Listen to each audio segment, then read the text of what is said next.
Benim sevdiğimin şiir sözleri büyüdü sinemde. Ne çalar oldu varınca yükünü, az zaman oldu, azdı zaman azdı.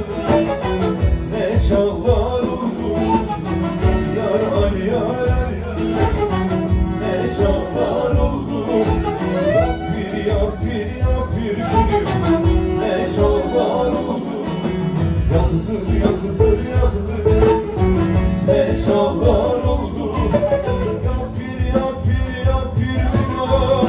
Ne çalar oldu.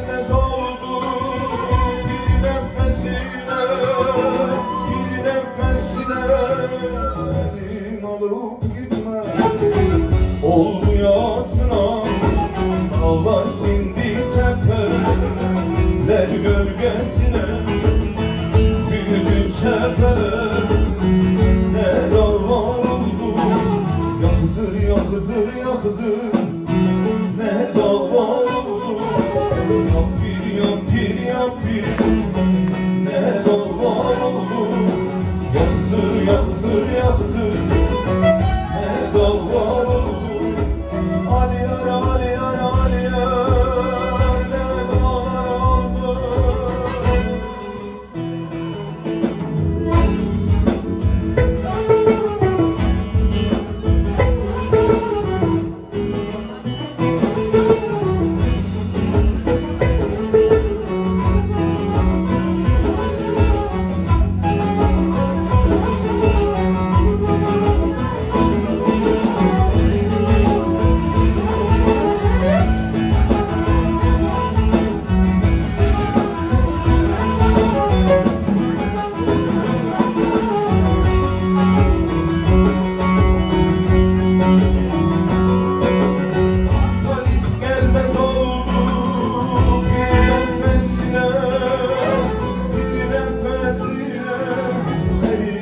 Alıp gitme oldu yasına, dağlar sindi tepeler gölgesine, büyüdü tepeler ne dağlar oldu ya Hızır ya Hızır ya Hızır, ne dağlar oldu yapir yapir yapir.